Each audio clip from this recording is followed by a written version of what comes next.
Jai Sairam, welcome back to my channel. இன்றைக்கி இந்த பதிவில் தை மாதம் வளர்ப்பிறையில் வரக்கூடிய ஏகாதசி வழிபாடு பற்றி தான் இதில் ஷேர் பண்ணுறேன். தை மாதம் வளர்ப்பிறையில் வரும் ஏகாதசியை ஜெய ஏகாதசி அப்படின்னு சொல்லுவாங்க. இந்த ஏகாதசி நமக்கு அளவில்லாத வெற்றிகளை தரக்கூடிய ஒரு ஏகாதசினே சொல்லலாம்.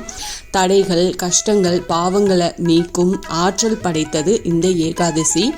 இந்த விரதம் இருக்கிறவங்களுக்கு மட்டும் இல்லாமல் அவரது முன்னோர்களுக்கும் அவருக்கு பிறகு வரும் சந்ததியினருக்கும் பலனடையும் விதத்தில் பல நன்மை கொண்ட ஒரு ஏகாதசினே இந்த ஏகாதசியை சொல்லலாம்.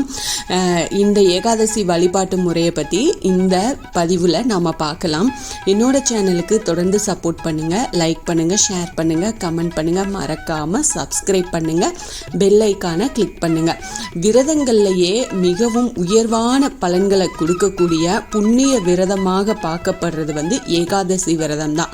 இந்த விரதம் எல்லா விதமான கஷ்டங்கள்ல இருந்து நம்மளை விடுவிக்கக்கூடிய ஒரு விரதம். சில மாதங்களில் வரும் ஏகாதசி ரொம்ப சிறப்பு வாய்ந்த ஏகாதசி. இது நமக்கு மட்டும் இல்லாமல் நம்முடைய பல தலைமுறையினருக்கும் பலனடிக்கக்கூடிய ஒரு நாள்னே நாம் சொல்லலாம். பெருமாளுக்குரிய மிக முக்கியமான விரதமான ஏகாதசி விரதம் ஒவ்வொரு மாதமும் வளர்ப்பிறை, தேய்பிறை அப்படின்னு 2 தடவை வருது. வருடத்திற்கு 24 முதல் 25 ஏகாதசிகள் நமக்கு வரும். இதில் சில குறிப்பிட்ட மாதங்களில் வரும் ஏகாதசிக்கு தனி சிறப்பு இருக்கு. அப்படி மகா மாதம் எனப்படும் தை மாதத்தில் வரும் வளர்ப்பிறையில் வர்ற ஏகாதசிக்கு ஜெய ஏகாதசி அப்படின்னு பேர். இது பார்த்தீங்கன்னா பிப்ரவரி மாதத்தில் வரும் முதல் ஏகாதசி. ஒவ்வொரு ஏகாதசியும் ஒவ்வொரு விதமான பலனை நமக்கு கொடுக்கும்.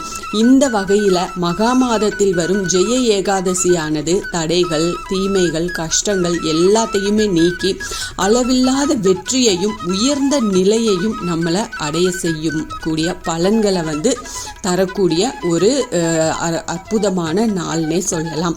ஜெய ஏகாதசியில ஏராளமான பக்தர்கள் பெருமாளுக்கு விரதம் இருக்கிறது வழக்கமாக வச்சிருப்பாங்க. இந்த விரதம் நமக்கு மட்டும் இல்லை, நம்முடைய பித்ருக்களுக்கும் மிகவும் முக்கியமான ஒரு விரதம்னே சொல்லலாம். இந்த நாளில் விரதம் இருந்து அதன் பலன்களை பித்ருக்களுக்கு அர்ப்பணிக்கிறதுனால அமைதி இல்லாமலும் ஆவிகளாகவும் அலையும் முன்னோர்களின் ஆன்மாவிற்கு அமைதி கிடைத்து அவங்க நற்கதி அடைய வழி செய்யக்கூடிய ஒரு ஏகாதசி. முன்னோர்கள் நற்கதி அடைய உதவக்கூடிய விரதம் அப்படிங்கிறதுனால இந்த விரதம் இருக்கிறவங்களுக்கு பெருமாளின் முழு அனுகிரகமும் ஆசீர்வாதமும் கிடைக்கும். அவர்கள் இறந்த பிறகு இதுபோல ஆவிகள் லோகத்துக்கு செல்லாமல் நேரடியாக வைகுண்டத்துக்கு செல்லும் பாக்கியத்தையும் அவங்க பெறுவாங்க அப்படின்றது ஒரு ஐதீகம் இருக்கு. இந்த ஆண்டு பார்த்தீங்கன்னா இந்த ஜெய ஏகாதசி பிப்ரவரி 8ஆம் தேதி சனிக்கிழமை வருது. சனிக்கிழமையில் வரும் ஏகாதசி அப்படிங்கிறதுனால இது ரொம்ப சிறப்பு வாய்ந்ததாக இந்த ஏகாதசி இருக்கு. அதாவது பிப்ரவரி 7ஆம் தேதி இரவு 11:25 மணிக்கு துவங்கி பிப்ரவரி 8ஆம் தேதி இரவு 9:55 மணி வரைக்கும் ஏகாதசி திதி இருக்கு. சூரிய உதயத்தை வச்சு இந்த திதி கணக்கிடணும் அப்படின்ற விதிப்படி தான் பிப்ரவரி 8ஆம் தேதியே ஜெய ஏகாதசி விரதம் கடைபிடிக்கப்படுது.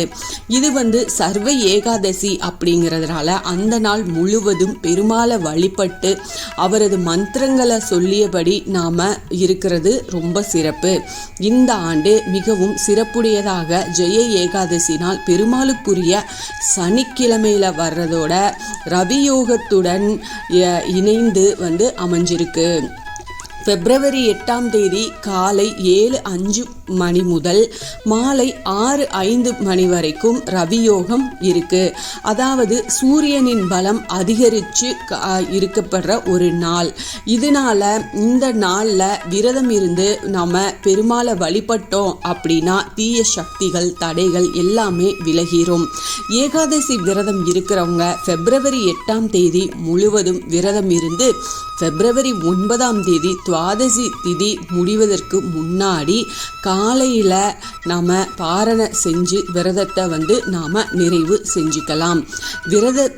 அதாவது புராணங்களின்படி தை மாத வளர்ப்பிறையில் வரும் ஏகாதசியான ஜெய ஏகாதசி விரதத்தின் மகிமை பற்றி ஸ்ரீ கிருஷ்ணர் ஒரு தடவை யுதிஷ்டனுக்கு விளக்கி சொல்லியிருப்பாரு. யார் ஒருத்தர் இந்த விரதத்தை கடைபிடிக்கிறாங்களோ அவங்க மோட்சத்தை அடைவாங்க.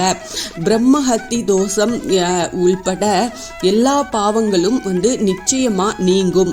இந்த விரதம் இருக்கிறவங்களுக்கு மட்டும் இல்லாம அவர்களின் முன்னோர்கள் வருங்கால சந்ததிகள் எல்லாருக்குமே நன்மை தரக்கூடியதாக இருக்கும் அப்படின்னு சொல்லியிருக்கிறாரு. அவ்வளவு மகிமை வாய்ந்த இந்த ஏகாதசி விரதத்தை உங்களால முடியும் அப்படின்னா முடிஞ்ச வரைக்கும் இந்த விரதத்தை கடைபிடிங்க. உங்க முன்னோர்களை நினைச்சும் பிரார்த்தனை பண்ணுங்க. கண்டிப்பா உங்களுக்கு நல்லதே நடக்கும். நிச்சயமா இந்த பதிவு உங்களுக்கு பயனுள்ள பதிவாக இருக்கும் அப்படின்னு நான் நம்புகிறேன். இதில் ஏதாவது சந்தேகம் இருந்தால் எனக்கு கமெண்ட்டில் கேளுங்க. கண்டிப்பாக நான் உங்களுக்கு ரிப்ளை கொடுக்குறேன். என்னோட சேனலுக்கு தொடர்ந்து சப்போர்ட் பண்ணுங்கள், லைக் பண்ணுங்கள், ஷேர் பண்ணுங்கள், கமெண்ட் பண்ணுங்கள், மறக்காமல் சப்ஸ்கிரைப் பண்ணுங்கள், பெல் ஐக்கானை கிளிக் பண்ணுங்கள். இது போல் ஆன்மீக பதிவுகள் எனக்கு தெரிஞ்ச எல்லாத்தையும் உங்ககிட்ட நான் ஷேர் பண்ணுறேன். Thank you friends. மீண்டும் அடுத்த பதிவில் சந்திப்போம்.